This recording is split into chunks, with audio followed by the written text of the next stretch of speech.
happens here. So let's get going with the Blue Devil. Here she comes, yeah.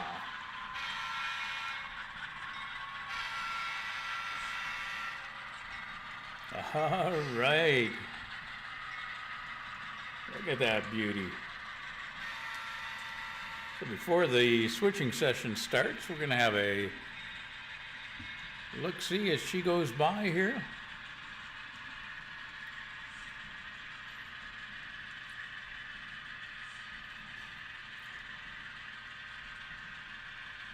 And there she goes. That's a pretty little locomotive, that blue painted loco.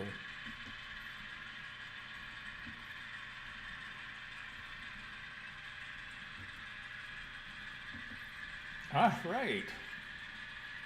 Well, without further ado, we do have a switching session scheduled for today. We've got, looks like 7 moves according to the manifest that we've got in front of us. So we'll see how it all goes. And just wait for the Blue Devil to clear the main line down there. We might need it. The main line, that is, not the Blue Devil. All right, so today's switching, we're going to be using our little GMD1. 9.3, no defects. Oh, good thing. Total, axle. 3-0, length of train. 4-5-1. Train speed. 1-5. Well, Temperature. 7-0 degrees. End of transmission. there you go. Huh. All right. So we're going to be using our little GMD1 for our switching operations today. So we're going to get her fired up. Get the bell on. Make sure everybody knows that we're about to do some movement here or start up. And get her fired up.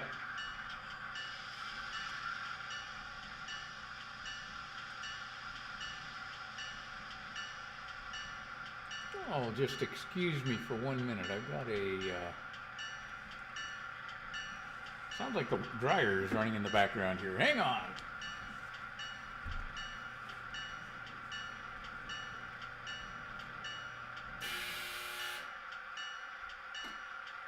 Well, it was. It's not now. I've just stopped her.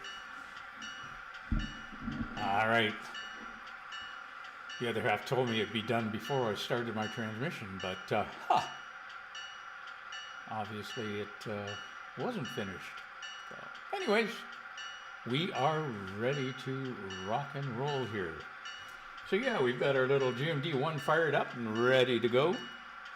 Our first move is going to be moving a covered hopper from the central maintenance down to our concrete facility.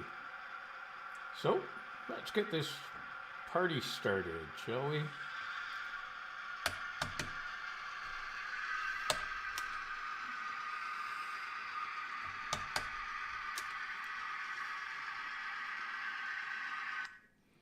Oops.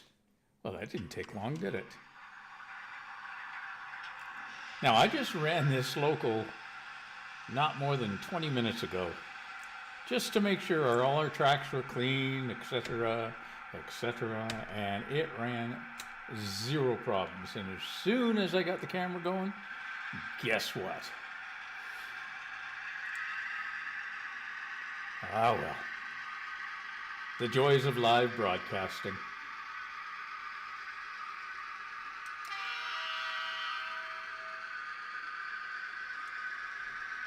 So I'm not sure what everybody got for Christmas, but yeah.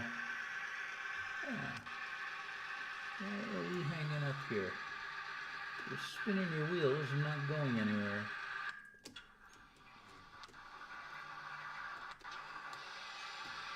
The tracks? What the heck's going on here today?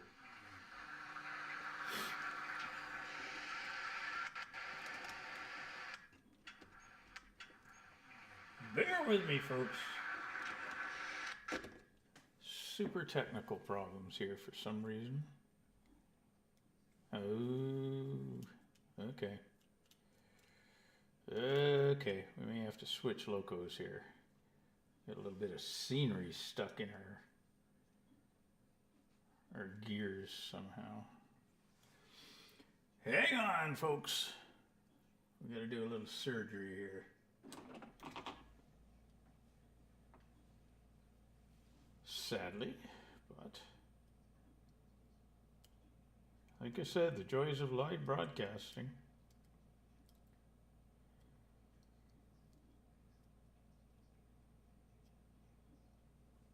Yeah, let's see if that cleared it. I'm just going to put her on the main line here and see what happens.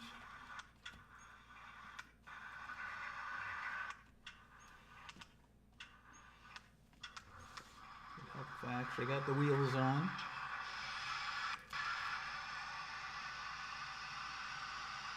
Well, she seems to be running.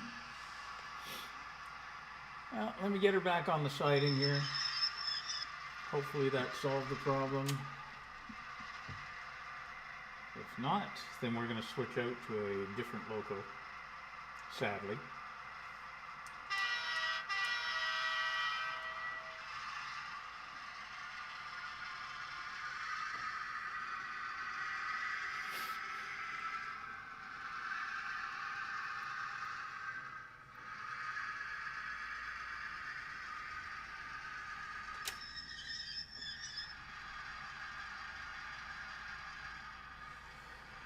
And which means we have to make some changes up on this end. So let's do that.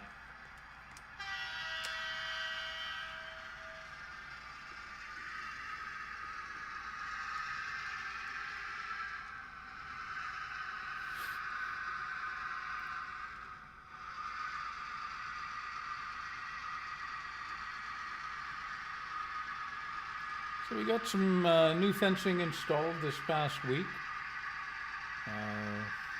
The GMD1's just passing some of the new fencing in along this area here.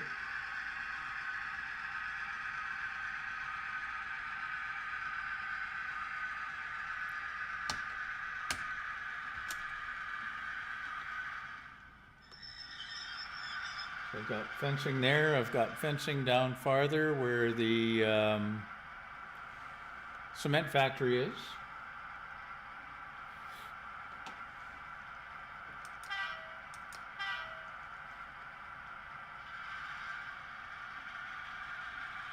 Problem with this stuff is it's so fine in end scale. Both the fencing and even the fence posts themselves, even though they're metal. They clip around the fencing, which is fine. But the problem is if you don't quite have it lined up with the hole that you've drilled, then you've got a problem on your hands because the post tends to want to split on you, and that creates a problem where you need to get in there and get a little bit of not hot glue, but CA in there to sort that out.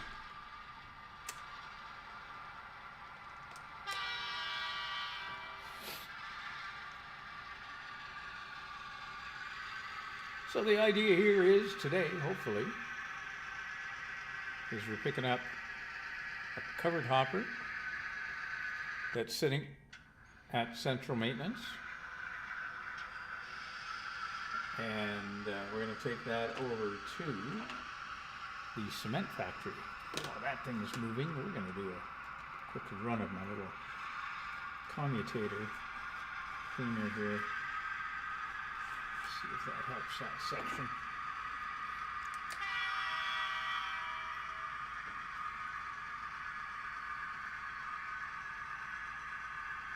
And if we continue to have problems here, which I hope we don't, we may have to call this day short. And I don't mean short as in a short on the tracks like I thought I just had. I'll be glad when winter's done and we get rid of this humidity, the humid air or the damp air that we've got, which causes nothing but problems with the tracks.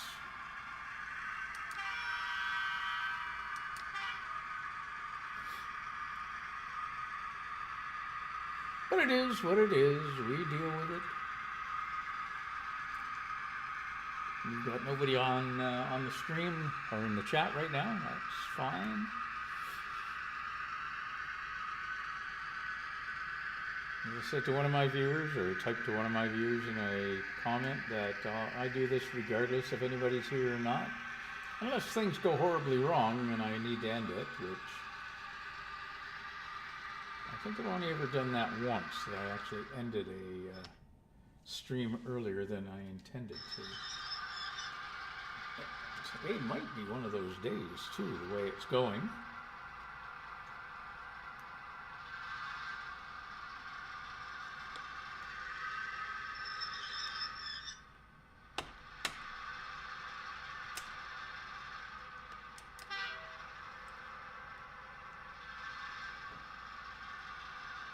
But we'll just roll the dice and see how things go, I guess.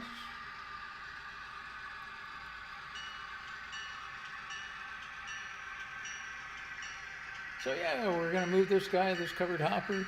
We're going to move him from here. I'm just going to go out of camera readings temporarily.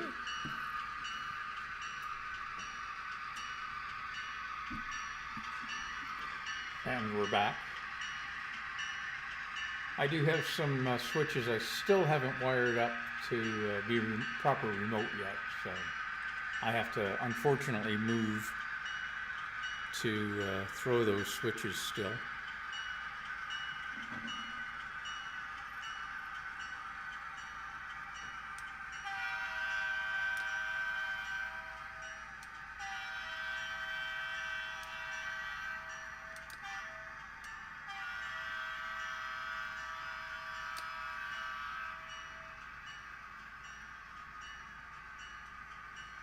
So we're just going to move this car, as I said, into the concrete facility.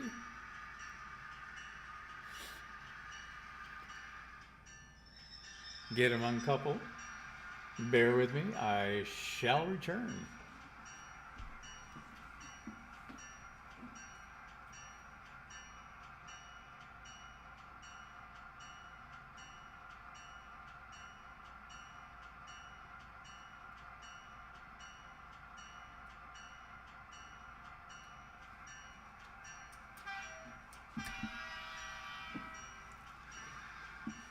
All right, move number 1 is done. Woohoo!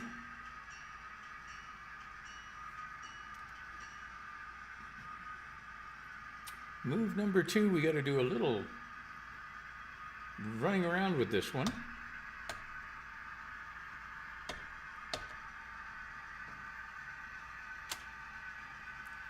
Which is fine.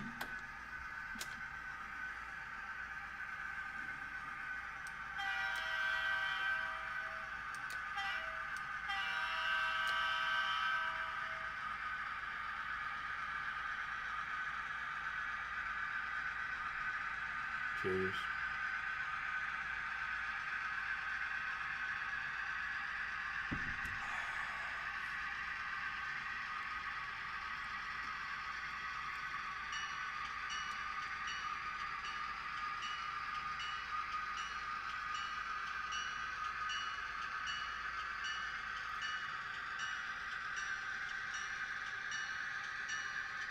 Just looking at the cameras, making sure everybody's running properly.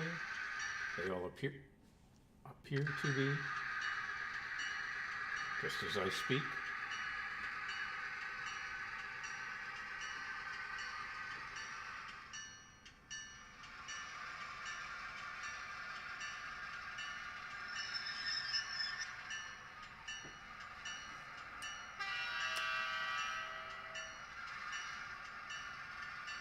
So we're going to bring this boxcar out of the East Maintenance Building, or East Engine Shop actually.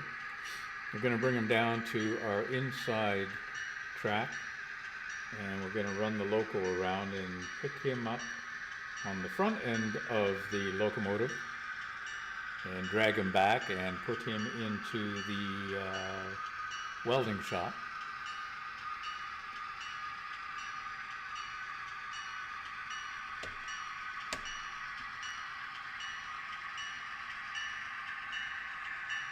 We've got our switches set for that.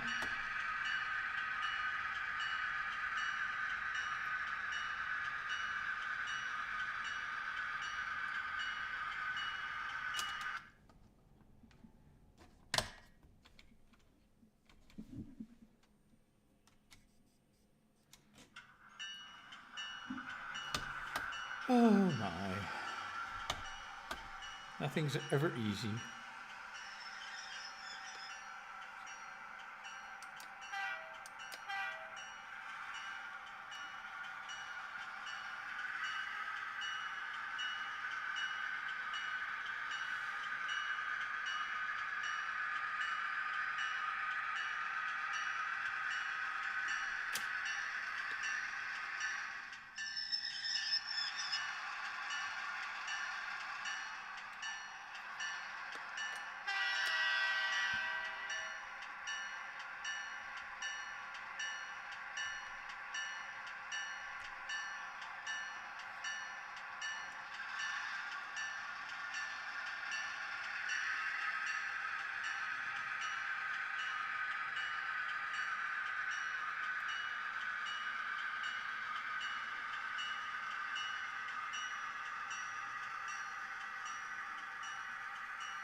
Gonna have to have a close look at that GMD1 after this session. Make sure that there's no scenery stuck in the gears of the trucks.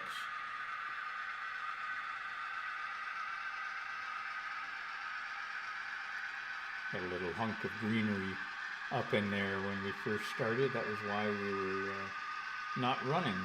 Jammed up my gears. But hey, again, the joys of the unknown.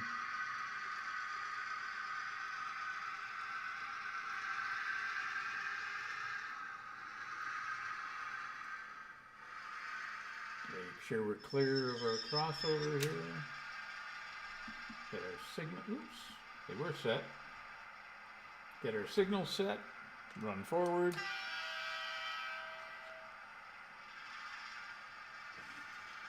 Yeah, I just caught another glimpse of another piece of greenery, which is looks like it's going to be the bane of my existence today for some reason.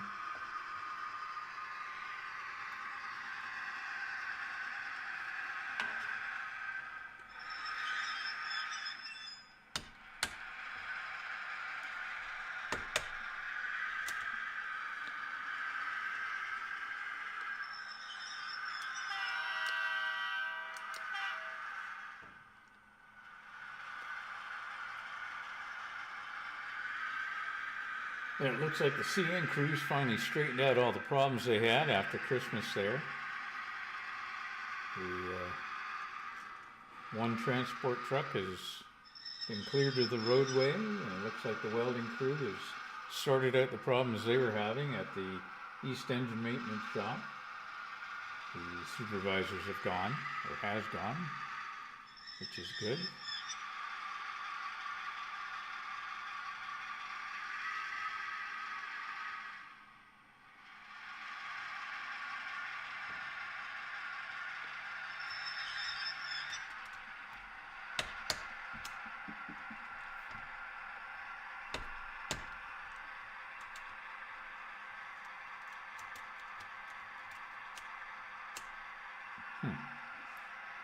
I moved that switch remotely and it didn't move. I did see the actual switch machine toggle though, but it didn't throw the actual points.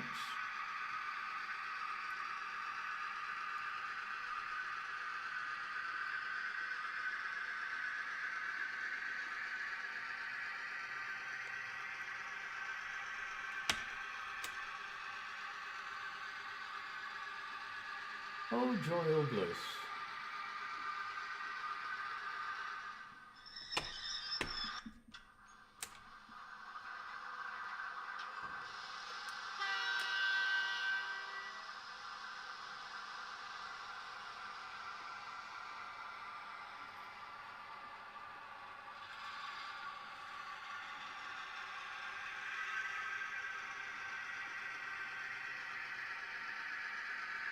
So we'll get this box car up to the welding shop. let the crew start doing whatever it is they need to do on that.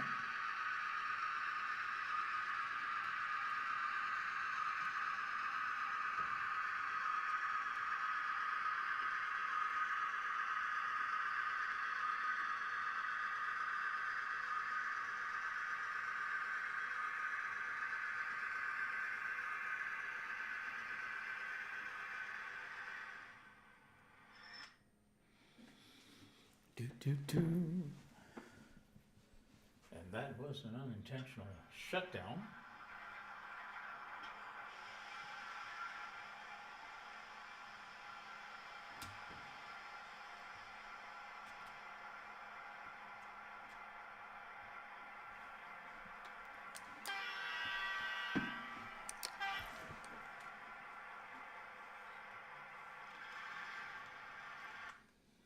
Purr.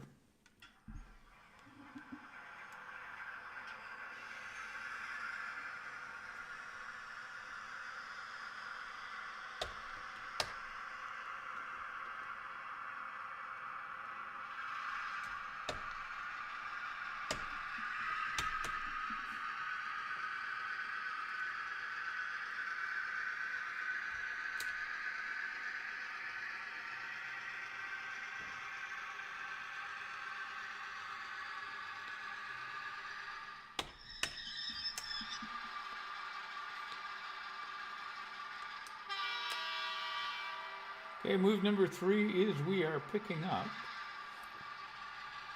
a covered hopper from the grain silo, or the co-op, sorry.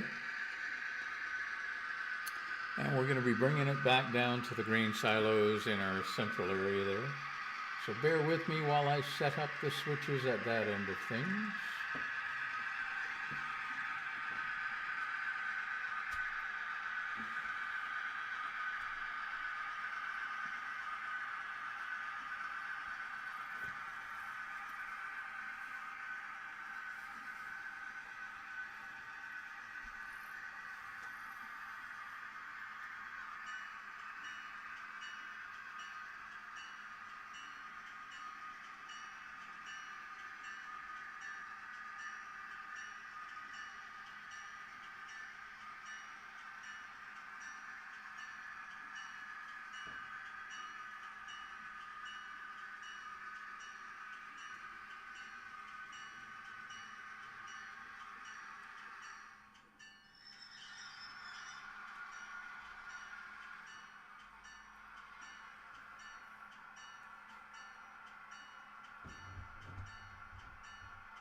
So we got this car.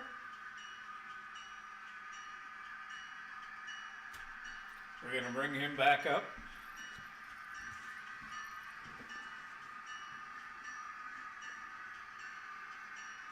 And I will reset things here.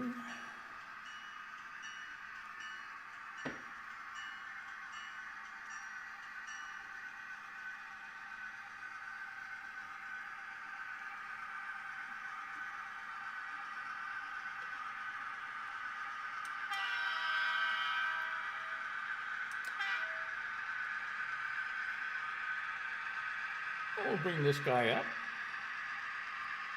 Get him on our inner switching area here.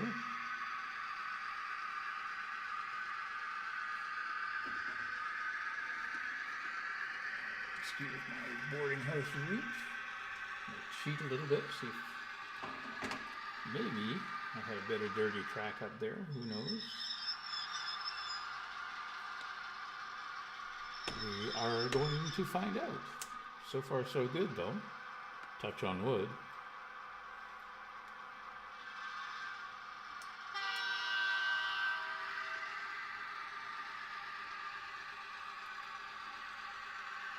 We're going to come in here with a bit of slower speed. Lots of vehicles in here, lots of people. Got our bell going for safety.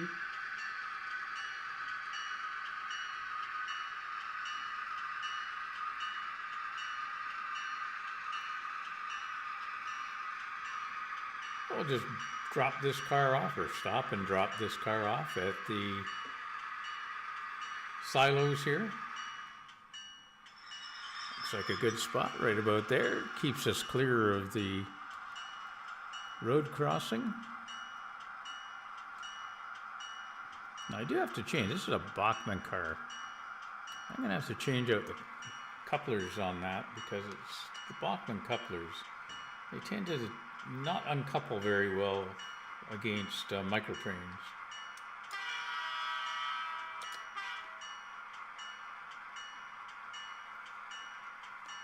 All right, that move's done.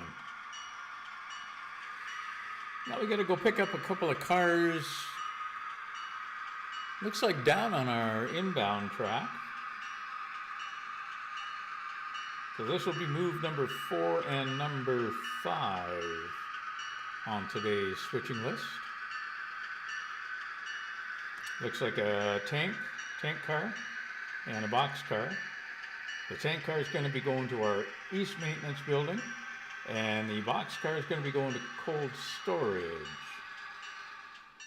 But in the meantime, maybe what we're going to do is we're going to change that up just a little tiny bit here, because we do have a covered hopper that's sitting at the cold storage and a tank car already sitting at the cold storage, and they have to move to east maintenance and east engine. Not in that order, so we may as well get that switch done. And that's going to be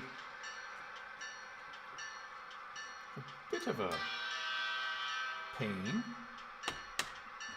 because we've got to pull them both out and switch those two cars around to get them in their respective order.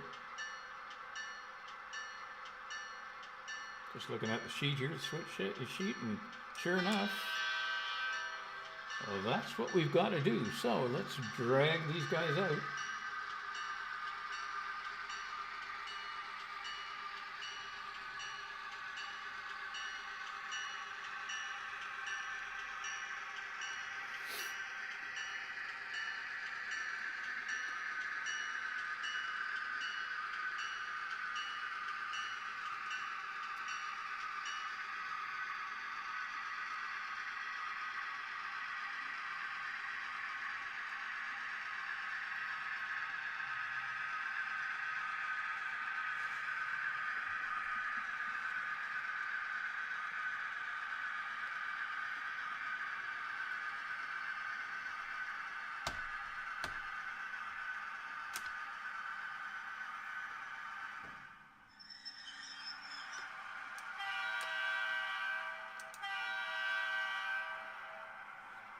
So we're going to drop the tank car off on our inner line here.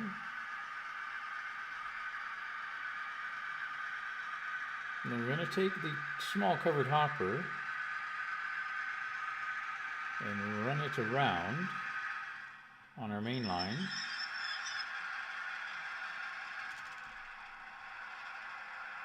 Actually, I suppose we could just out and out cheat on, well, not cheat, but rather than doing a runaround, let's do this instead.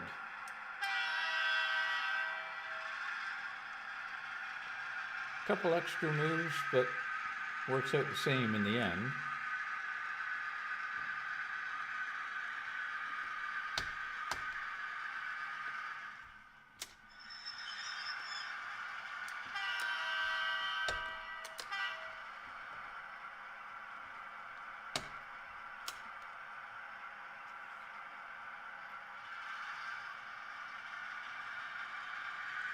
Saves me going out on the main line this way, which is all right too.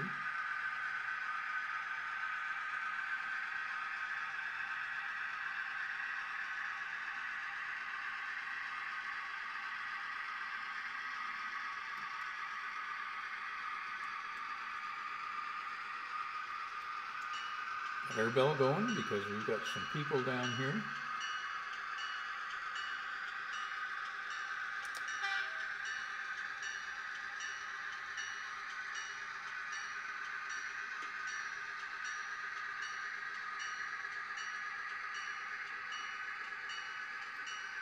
So we'll get him down here. We'll get him tucked slightly into the east engine bay. We don't know exactly what they're going to be doing down here with it, but might be some welding. So we've got the welding truck down here.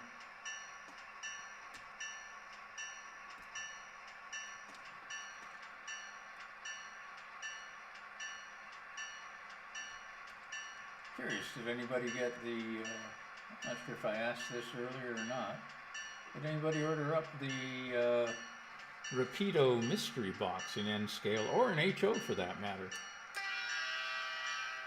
The N scale one was quite nice, to be honest. Wasn't a premium, so there were no locomotives in there at all from Rapido. But what I did get in mine were 5 of their large Procore covered hoppers and a cover door car and the Toronto TTC bus that you see on the central camera or central west camera, the back side of it anyway. It's a nice little TTC bus. It's all lit up. It's in the old paint scheme for TTC. Got a Rapido toque for wintertime. Again, quite nice. Got a chocolate. And that was it, but it was well worth the cost of that mystery package or mystery box. I think I paid 130 Canadian for it, roughly. And each of those cars is easily worth, if you look them up retail, easily worth $45 a piece. I believe they retail for, somewhere around there.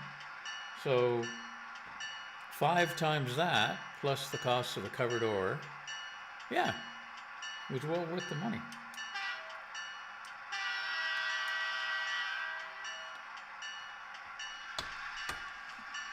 Anyway, let's get this tank car into the East Maintenance Building, or at least to the East Maintenance Building, not in.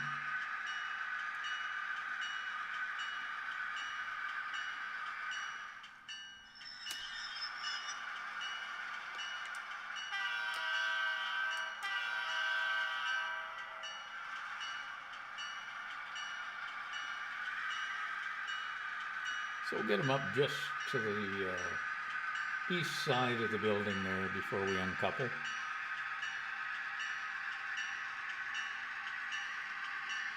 Now, speaking of coupling and uncoupling, do any of you actually use remote couplers at all?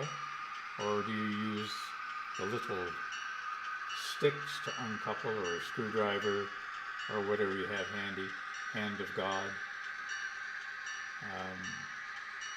I find remote uncoupling, if it's electronic, that it's just not in the spot that you need it, usually.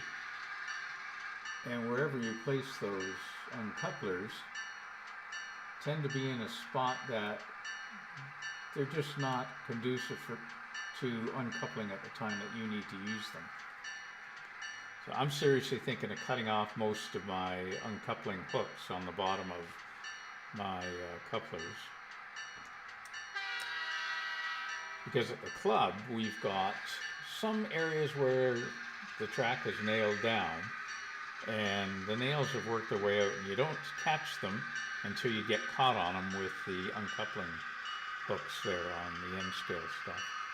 So I'm seriously thinking of just cutting the back a bit. Okay, those 2 moves are done. So really all we have to do now, well, I kind of euchred myself a little time. No, I didn't. I'm fine. I'm fine here. So we're going to go down and we're going to pick up a couple of cars that are sitting down at the inbound track.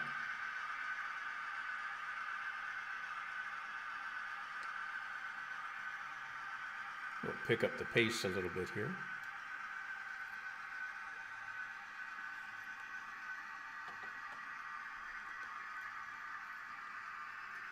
One of these days we'll have a few more people in the chat and we can have a little chit chat on what's going on and a topic that you'd like to discuss. I'm an electronics guy, love building projects, can't design them worth crap, but I do like building stuff. And somebody ran into a problem on one of the Facebook groups today where he's trying to figure out what the lights were that he bought. They were street lights, and he applied power to the two leads from his track power. Well, with DCC, that's not a good thing to do. He immediately blew the LED street light that he had. So hang on for a sec. I gotta go make sure we get this hooked up.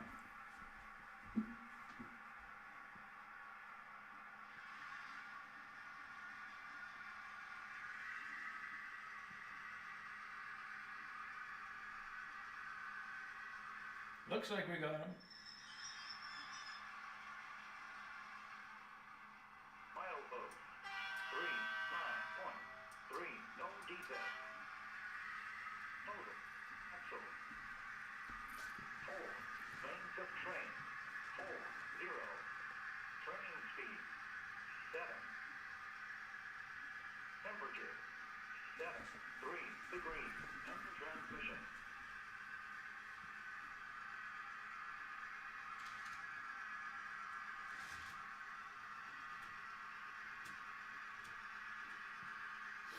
Well, we did have these things coupled up just nicely.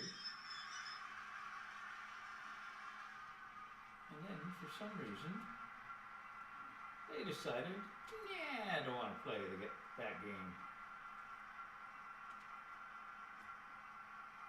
So, let's see if we got him now.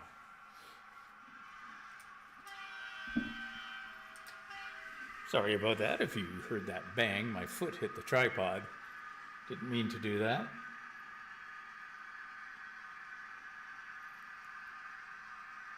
But as I was saying, I like building projects, so that defect detector you just heard in the background is one of the projects that I worked on in conjunction with another fellow on, actually, the original design was by Bodner, and another fellow and I refined it and got it working properly with newer electronics because it's an older project. And just let me get my mind straight on what I need to do here. Which is always a trick anyway. So yeah, we got it working, works quite well to be honest. And yeah, I've got it on my railroad. It's slightly portable.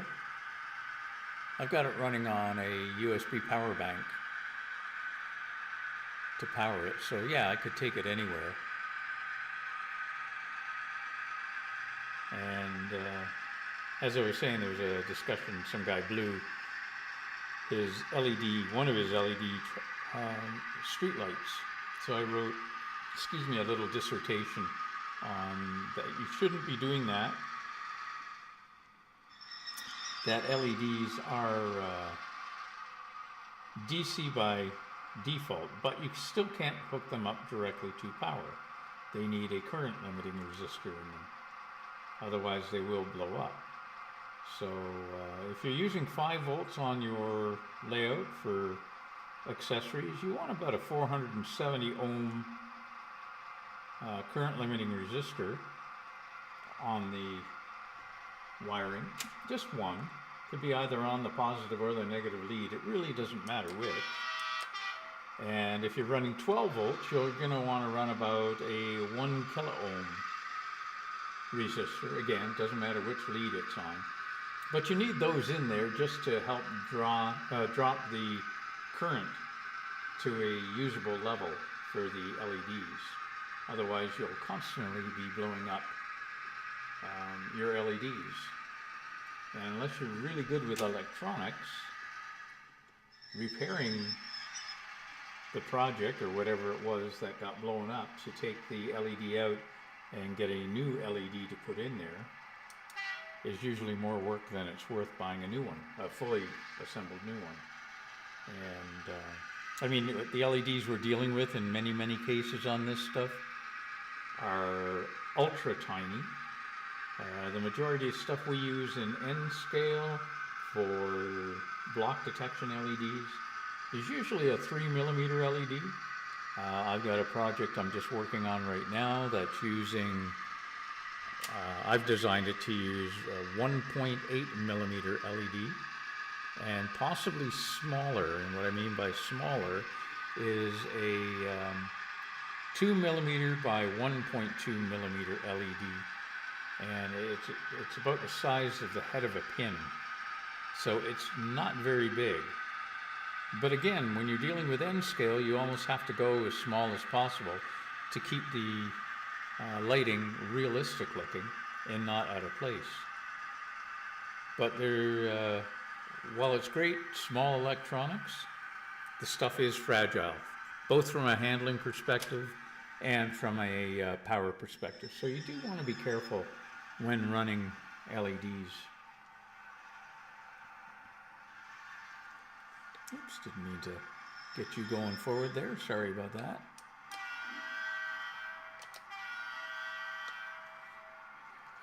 So what we've got to do here is we've got to pick up these two cars that I had to switch the loco around with.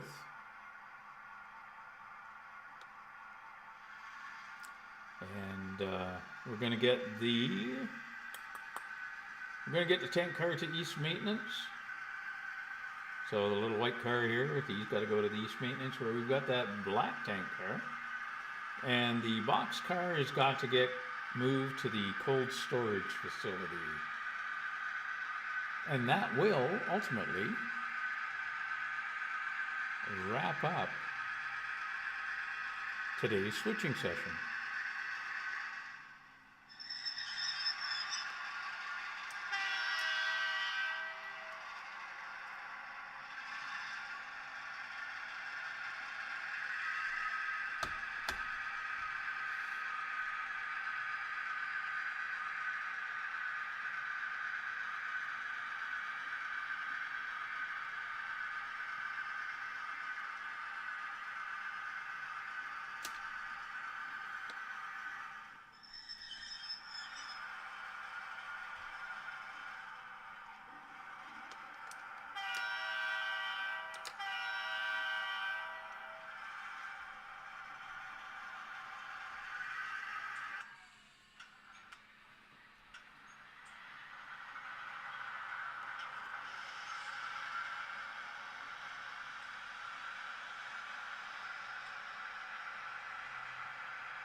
Well, it's this double crossover switch the switches that I've got are great, and they suit the purpose I need.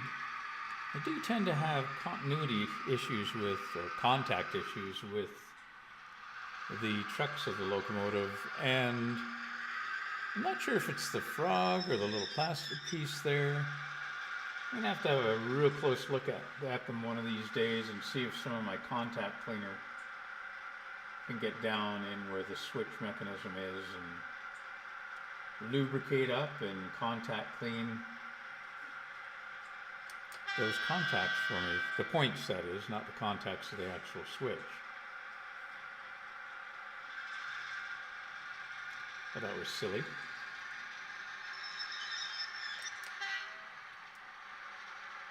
Proving I can't do two things at once, which is concentrate on what the heck I'm trying to do and talk at the same time.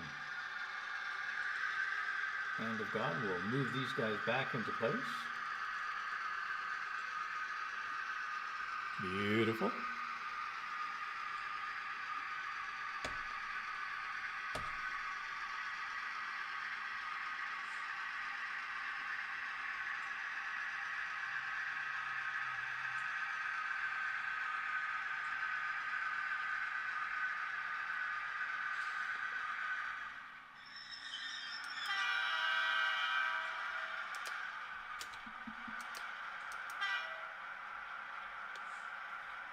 So let's back this guy into the cold storage facility.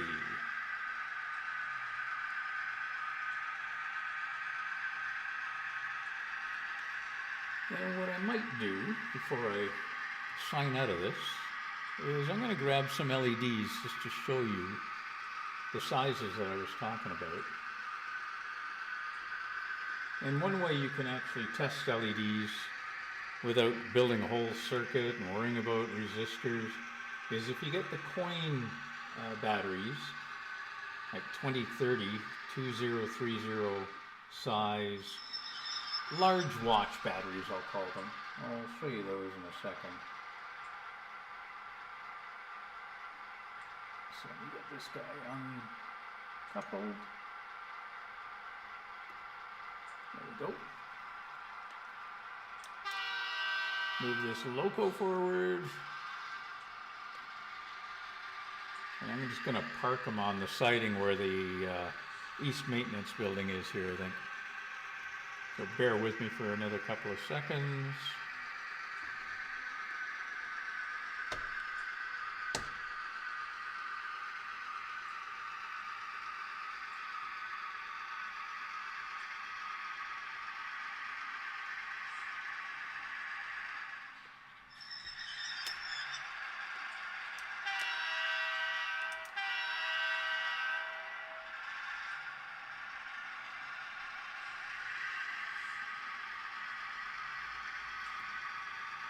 Yeah, we'll get this guy parked.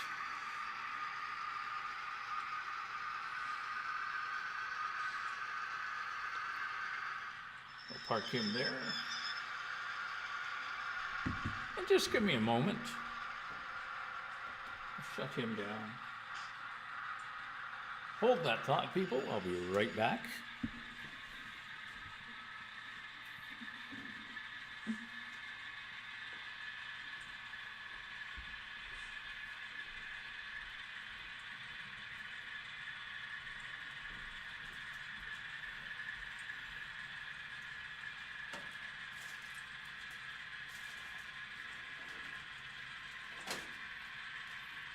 Milepost 391.3, no defect. Total 3, 1. Length of train 0, 2, 4, 6, 6, 6. Train speed 4, 4. Temperature 7, 3 degrees. End transition. So I'm just going to bring the Blue Devil back down here temporarily. And I'm going to change the camera view to full screen. Unfortunately, you're going to see my ugly mug, I think. Yeah, there we go. All right, LED sizes.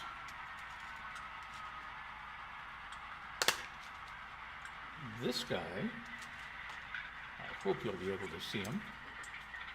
I'll put him behind some paper here. So that, yeah, I'm not going to focus very well, are we? That, the tip of that guy there, that's better. The tip of that guy there is, come on, focus again, is 1.8 millimeters. So that little dome on the top is 1.8 millimeters in size. Let me get this auto tracking turned off of here. Okay. All right, so that's a 1.8 millimeter LED. As I said, since we're dealing with N scale, we don't want something huge. We don't want the standard 5 millimeter LEDs. I'm just trying to grab one of the 3 mils here. Come on. Come on, cooperate for me.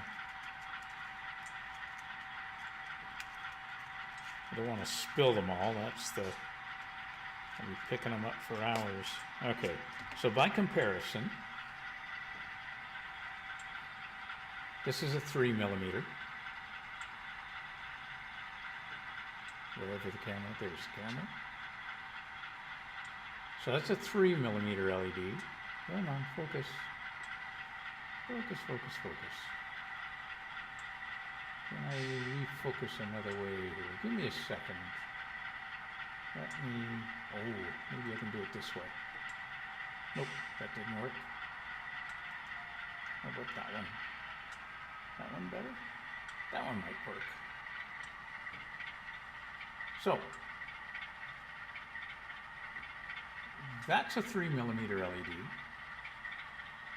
That's a 1.8mm LED, just that top little dome that you see on this guy. Okay, so you can see the dome there. That's 1.8mm versus a 3mm.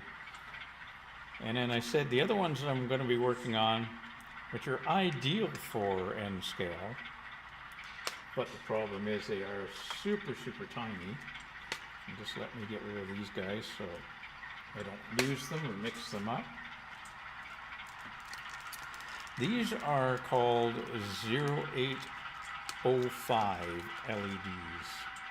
Now, I don't even know if the camera's going to pick these guys up or not. As I say, their total size is 2mm by 1.6mm in size. So we'll give it a shot here anyway. Get it turned around so that I can actually show it on the camera. So yeah, there he is there. Oops, where'd the camera go? Yeah, man. So yeah, that's 2mm by 1.6mm. And you can see how tiny that is. Again, for its size, when you think about the fact that we are dealing with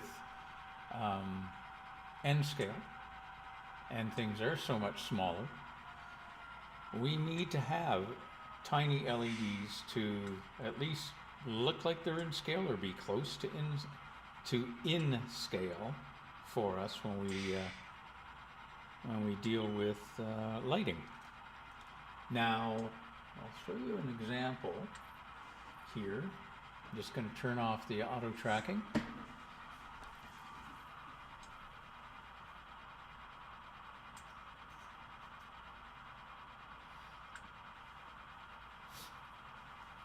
So I mentioned about using 2030 watch style batteries. So this is a 2030 watch battery. So that guy right there.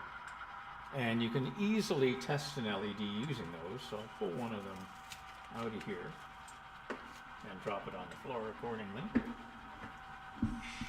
Now I gotta find it.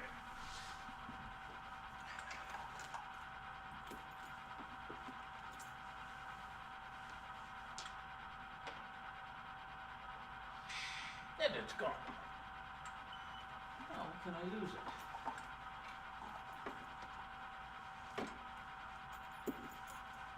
Oh, that's crazy. Oh, there it is. Didn't go where I thought it went. All right. And we're back. So, yeah. Typically, it's just a standard battery. So it's got a positive and it's got a negative side to it. And we don't need to use a dropping resistors on these, or a current limiting resistor on these. And if you're ever curious which side is the positive and which side is the negative on an LED, you can slide it over these 2030 batteries, and you can see in this case, this guy's lit up. Now, if I take that same same LED, turn it around, it doesn't work the opposite way. So we know which side is the positive lead. Usually the positive on an LED is the longer of the two leads. But if you've already used this LED and you've trimmed the legs down, it makes it a little more difficult to know which is positive and which is negative. So the easy test is, or the easy check, is just get one of these 2030s, slip it over top. Now you know your LED is good, and you now have identified the positive and the negative of, let's stop you, positive and negative of that LED. Now, buying LEDs these days, a lot of them come with these little 2030 battery holders, which is kind of nice. And they're handy for stuff like lighting up vehicles. Then you just have to hide the wiring wherever you want to hide it in your layout. You can hide it in the bushes or whatever. But yeah, again, this is a small LED. It's the size of the one I showed you earlier, the 0805 size. I don't know if I can get in close enough here with it to show you. Probably not. Nah, it's not going to focus, sadly. But these particular ones that are mounted on the truck are flashing ones. They've got a built-in flasher in them. So again, for maintenance vehicles, they're great. They work really well. And this little 2030 battery holder has got an on-off switch on it, so I can turn it off when I'm no longer doing my switching session, as you can see here, and I can turn it on. And they start out in sync, and then they'll slowly go out of sync with each other. There they go. So, which is nice. So it kind of acts as a real rotating beacon for your vehicles. So you can put those on maintenance vehicles, or you can get them in various colors, reds and blues and orange and whites, and you could realistically put them on cars and create yourself animated police cars if you wanted for your layout. And yeah, and they're relatively cheap, to be honest. Semiconductor electronics have come way down in price over the years. So even if you make a mistake and blow something up, the nice thing is you can usually replace it fairly cheap. But again, it assumes you've got some knowledge on how to do this stuff. I'm just looking around to see if I can find, bear with me, I'll be right back.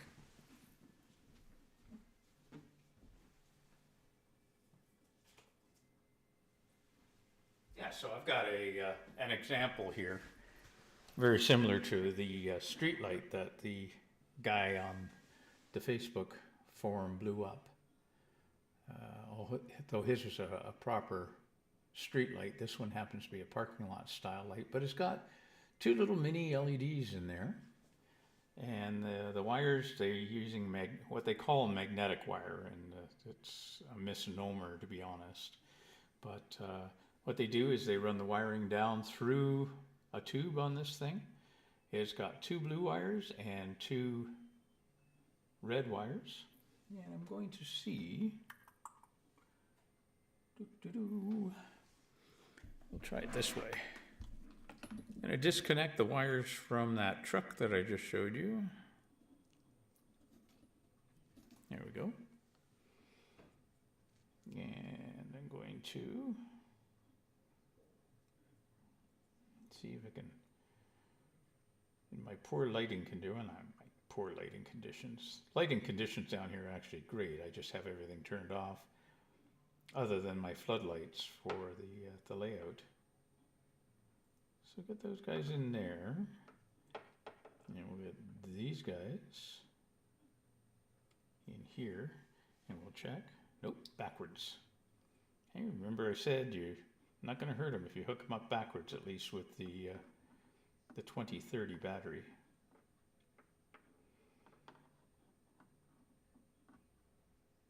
So we'll try that again, but we'll do it this way. Put him in there.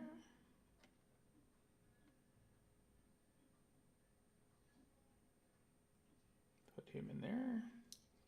Now do we have it? Yeah, we do. Well, I got one on anyway. The other one needs its wire pushed in further.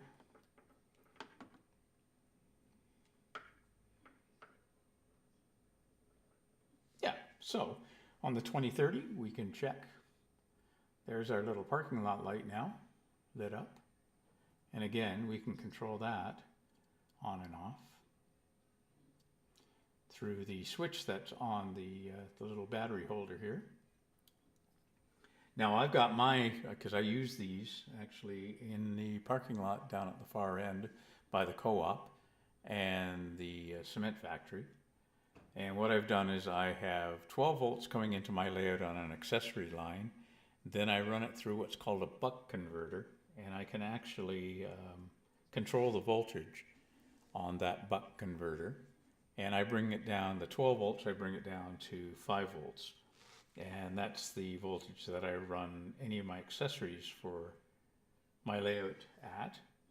And by accessories, I mean all of my LED lights and my welding shop that I've got set up. And what else is on there? Oh, just the yard lights in general that I've got. So they run all on 5 volts, but remember I said you need current limiting resistors on your LEDs. So I do have current limiting resistors on my lights, on my LED lights, and those current limiting resistors, because I'm using 5 volts, as I mentioned earlier, my current limiting resistors are 470 ohm resistors. And what that does is allows me to safely run my LEDs without the fear of blowing them up because of too much current. So, yeah. So that's a quick lesson, unplanned lesson on LEDs and their use. You quickly learn in time what you can and cannot do with LEDs and electronics in general. Like I said earlier, I can't design, I can build, that's not a problem. I can troubleshoot stuff. Again, no problem there. That's what I did all my life. Programmer, I'm not, so all this Arduino stuff, although I use it, I can't program it. So I'm at a loss when it comes to that as well. But we'll just leave that for now. Anyways, that was a quick rundown, unplanned rundown on using LEDs for your lighting.